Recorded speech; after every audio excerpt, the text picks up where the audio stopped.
Bardzo serdecznie w filmowym codzienniku. Jak zawsze, oczywiście omówimy dzisiaj 3 tematy. Po pierwsze, Anna Taylor-Joy i Chris Evans wystąpią razem w tym samym filmie. Piękna sprawa.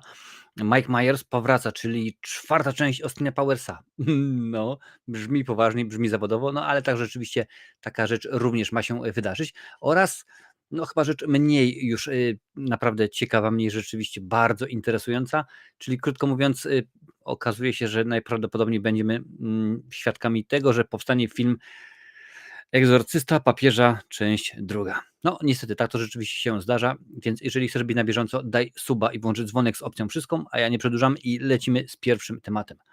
Anna Taylor-Joy i Chris Evans u Ateny. No, u twórcy Ateny rzeczywiście tak powinienem powiedzieć. Jest to akurat artykuł portalu Deadline, przetłumaczony jak zawsze przez Filmweb.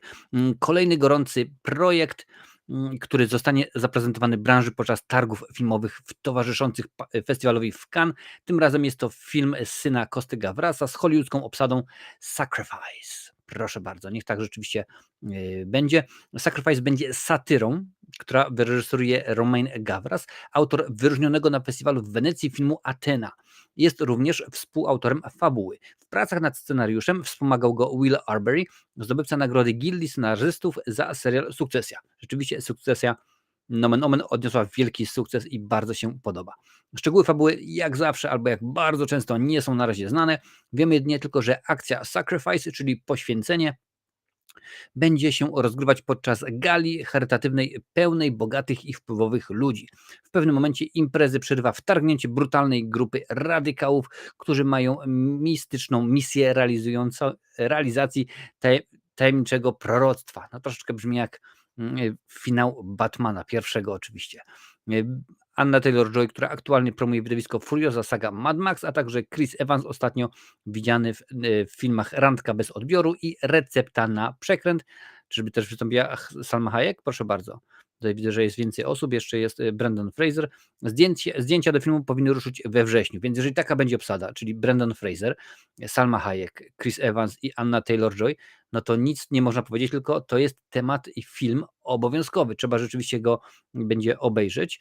Nie wiadomo dla kogo powstaje. Mam nadzieję, że rzeczywiście znajdzie się jakiś sensowny producent i będzie to wyglądało całkiem sensownie, nomen omen, bo rzeczywiście dobrych akcyjniaków, no jak na lekarstwo ostatnimi czasy. Chociaż akurat wczoraj obejrzałem Kaskadera z Ryanem Goslingiem między innymi i było bardzo w miarę sensownie. Recenzja powinna się pojawić za kilka godzin na kanale. Dobra, lecimy dalej i tutaj teraz jest wiadomość, która pewnie rozwali system, sprawi, że rzeczywiście wiele osób będzie się zastanawiało, jak to, taki film w obecnych czasach? No zobaczymy. Będzie Austin Powers 4, podaje nam World of Real. Niedawno słynny komik Jerry Seinfeld narzekał, że przez radykalną lewicę i bzdur w postaci poprawności politycznej, chyba bzdury, drogi filmowie, komedia jest gatunkiem zagrożonym wyginięciem. Jego koledzy po fachu zamierzają przetestować jego tezę i jak bowiem donosi portal World of Real, nie World of Lincoln, w przygotowaniu jest Austin Powers część 4. No tutaj się zapowiada dobrze. Austin Powers 4 powstaje na fali wznowienia popularnej komediami sprzed paru dekad. W przygotowaniu jest już przecież nowa naga broń. Wiemy, że w tym momencie Leslie Nielsen wcieli się w porucznika Drebina, syna postaci, którą się wcielał oczywiście Leslie Nielsen. Od premiery trzeciej części Austin Powers i Złoty Członek minęło już 22 lata, więc zdążyło dorosnąć całe pokolenie kinomanów, którzy nie mieli okazji widzieć słynnego agenta w kinach. Rozmowy o 4. części wracają co kilka lat jak bumerang. Fanem idei kolejnych filmów jest Jay Roach, który jeszcze parę lat temu deklarował, że chętnie stanie za kamerą komedii. Przyznał też, że regularnie rozmawia o tym z gwiazdą cyklu Mike'em Myersem. Jay Roach oczywiście to jest aktor, powiedzmy, i reżyser w jednym. Austin Powers to brytyjski szpieg, który w latach 60. decyduje się poddać hibernacji, aby dopaść śmiertelnego wroga doktora Zło. W tej roli Mike Myers. Odmrożony po 3 dekadach bohater musi się przystosować do nowej rzeczywistości. Myers wcielił się zarówno w Powersa, jak i w jego Nemesis. Seria zadebiutowała w 1997 roku filmem Austin Powers Agent Specjalnej Troski. Komedia okazała się hitem i szybko powstała kontynuacja Austin Powers 2 Szpieg, który nie umiera nigdy. Oczywiście jest to oczko puszczone w stronę Jamesa Bonda, a zaraz potem trzecia część, czyli Austin Powers i Złoty Członek. Portal World of Real twierdzi, że Warner Bros. I New Line Cinema przemiarki do Austin Powers 4 trwają już po cichu od co najmniej roku.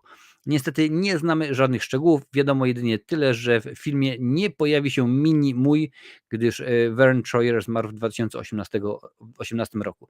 No pewnie nie będą go chcieli zastępować, bo rzeczywiście to akurat nie ma jakoś sensu, no bo pewne postacie są niepodrabialne, pewne postacie nie mogą rzeczywiście być zamienione, wiadomo jak to jest. I tutaj teraz się pojawi wiadomość, która mnie, przyznam szczerze, że nie smaczyła, bo tak się zastanawiałem, okej, ale po co? No wiem, że pierwsza część filmu Egzorcysta Papieża zarobiła dużo pieniądzów.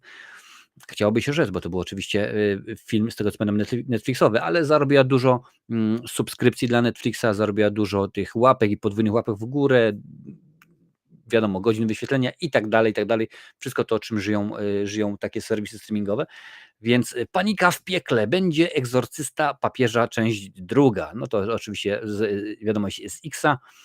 Fani horroru Egzorcysta Papieża mogą odetchnąć z ulgą. Właściwie plamy też dali w tym filmie. Plany realizacji kontynuacji nie trafiły do kosza, a szkoda. To, że druga część powstanie, potwierdził właśnie producent Jeff Katz. O tym, że jest szansa na Egzorcystę Papieża 2 mówiło się już rok temu, kiedy oryginał był jeszcze w kinach. Potem jednak wokół projektu zrobiło się cicho, a sam Russell Crowe zdążył zagrać już w kolejnym filmie o egzorcyzmach pod tytułem The Exorcism, czyli Egzorcyzm. Teraz Jeff Katz ma dla fanów dobrą wiadomość. Dostał zielone światło na realizację kontynuacji. Pochwalił się tym na platformie X. No tutaj jest oczywiście wpisane Amort Nation, I just got a call. It's officially happening. Oczywiście po włosku, no niespecjalnie. Thank you to the amazing The Pope Exorcist fan. You made this happen. Gas up your Lambretta and get ready to ride. No oczywiście chodzi o ten skuter, którym właśnie przemieszcza się nasz egzorcysta papieża. Jeff Katz ma też pomysł na tytuł filmu. Chciałby, żeby seria poszła wzorem Planety Małp. Podzielił się nawet swoimi propozycjami. Pisząc, I personally want to go Planet of the Apes with it, so you could go the stuff like pray for the Pope Exorcist, czyli módl się za egzorcystę papieża, or heaven help the Pope Exorcist, albo niebo pomaga egzorcyście papieża i tak dalej, i tak dalej. No ale zobaczymy jak to będzie.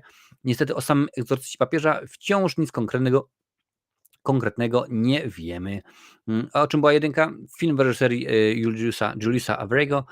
To opowieść o ojcu Gabriel Amorcie, naczelnym egzorcyście w Watykanu, oczywiście w tej roli Russell Crowe.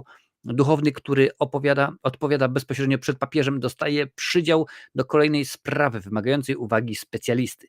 Podejmuje się z badania incydentu z udziałem chłopca, którego rodzina przyprowadziła się właśnie do odziedzicznego wiekowego klasztoru w Hiszpanii. Z pomocą lokalnego księdza Amort nie tylko stara się pomóc dziecku, ale musi zmierzyć się z dawnymi grzechami Kościoła, które sprowadziły na ziemię potężne siły zła. W głównych rolach oczywiście Russell Crowe, a Ojca Świętego zagrał Franco Nero. W obsadzie także Daniel Zavato, Alex Esau, Peter de Souza Feigeney i Lauren Marsden. Rzeczywiście film był jakiś czas temu i nie jest to dobra produkcja. Ja pamiętam, że miałem nieprzyjemność obejrzeć ten film, miałem nieprzyjemność go zrecenzować i jak chcesz się przekonać, czy Egzorcysta Papieża, część pierwsza jest dobrym straszakiem, w ogóle dobrym filmem, możesz to zrobić jak najbardziej na kanale, jest recenzja, bo jak żeby mogło być inaczej. A z mojej strony to już wszystko.